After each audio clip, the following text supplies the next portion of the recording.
سورت کے شروع میں روم اور فارس کا ذکر ہے۔ واقعہ یہ ہوا کہ دو حکومتیں تھیں آپ علیہ السلام کے وقت اور کچھ پہلے۔ ایک تو ایرانی حکومت کہلاتے تھے، یعنی فارس کی حکومت، جس میں ایران، یہ موجودہ ایران، یہ سارے اس میں شامل تھے، مشرقی ممالک اس میں تھے۔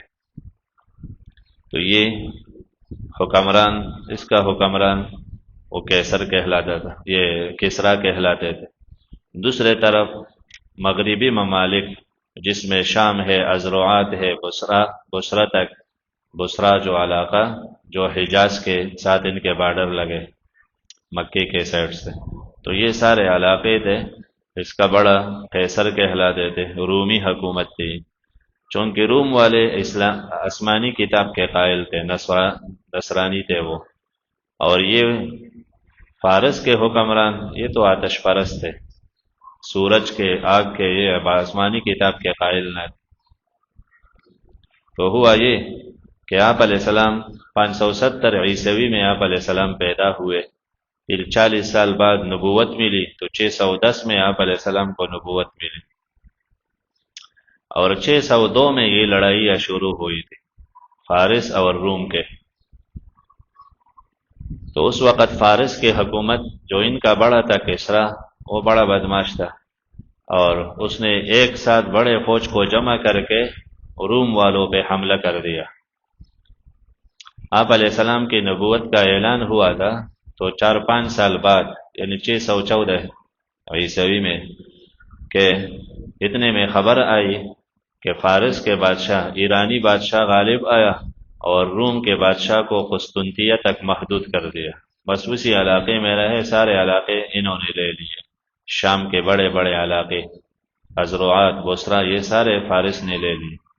تو مکی والے خوش ہو گئے کہ ہم بھی کتاب نہیں مانتے، تو یہ ہمارے لوگ ہیں، مطمئن ہو گئے کہ، اور مسلمان پریشان تھے کہ نسوارا مغلوب ہو گئے، تو نسوارا تو آسمانی کتاب کے قائل لوگ تھے، تو وہ ان کے ساتھ ہمدردیاں زیادہ تھی۔ تو جیسے ایک بالکل کافر ہو اور ایک اسلام کے، یعنی آسمانی کتاب مانتے ہیں، تو وہ اسلام کے کچھ قریب ہوتے ہیں۔ تو یہ صورت اس وقت نازل ہوا۔ اب دور دور تک کوئی امکان ہی نہ تھا کہ یہ پھر غالب ہو جائیں گے روم۔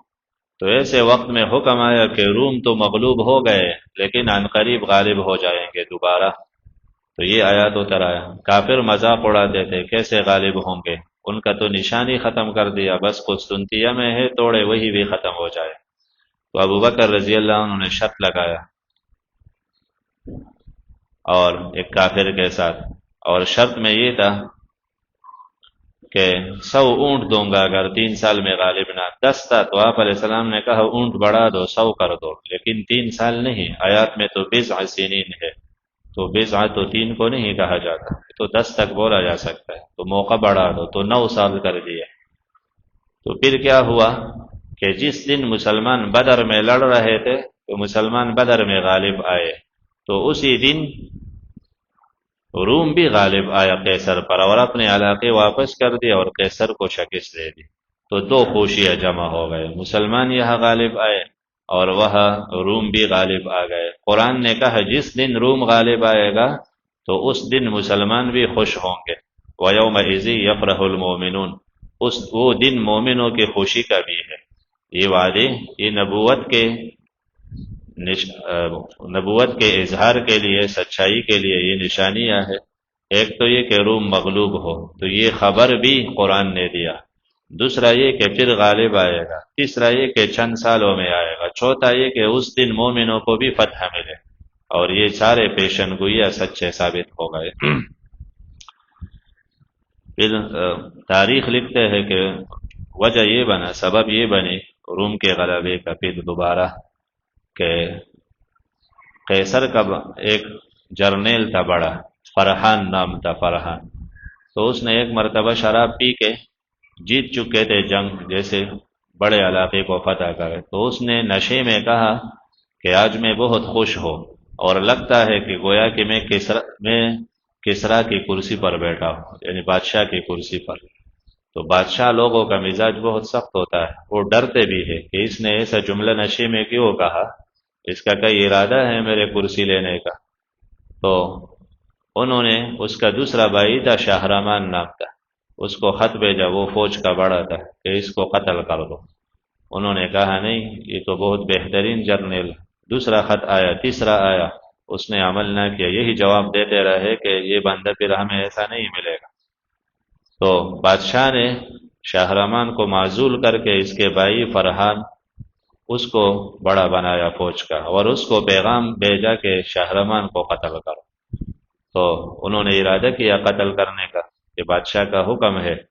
تو دوسرے بھائی نے ان کو 3 خط دکھائے کہ تیرے قتل کے بھی میرے پاس 3 خط آئے تھے، لیکن میں نے عمل نہ کیا اور تم مجھے قتل کرو گے۔ تو دونوں سمجھ گئے کہ بادشاہ تو کسی کا خیر خواہ نہیں۔ تو انہوں نے آپس میں بیٹھ کے بات کی کہ روم والوں سے بات کرتے کہ وہ بادشاہ پہ حملہ کرے۔ تو روم کی طرف اپنے ایلچی بھیج کے، روم کا بادشاہ ایک خیمے میں آ کے ان کے ساتھ بیٹھ کے اور ترجمان کے ذریعے باتیں کرنے لگا۔ باتیں ہوئی پورے، اور آخر میں ترجمان کو بھی قتل کر دیا کہ ایسا نہ ہو کہ یہ آگے بات نکل جائے۔ تو اور پھر بات ہوئی کہ ہم ایسے تجارت کے بہانے آئیں گے، تم لوگ آ جاؤ، ہم کہیں گے کہ یہ مال لے کے آئے، اور ہر اونٹ پر 3 فوجی باندھ لو سامان کے اندر، تو یہ فوجی اور اسلحہ کچھ ہمارا ہے اور کچھ تمہارا۔ ایسے دشمن کے ساتھ فوج نے ساز باز کی، بادشاہ کی بیوقوفی کی وجہ سے، تو وہ غالب آ گئے دوبارہ۔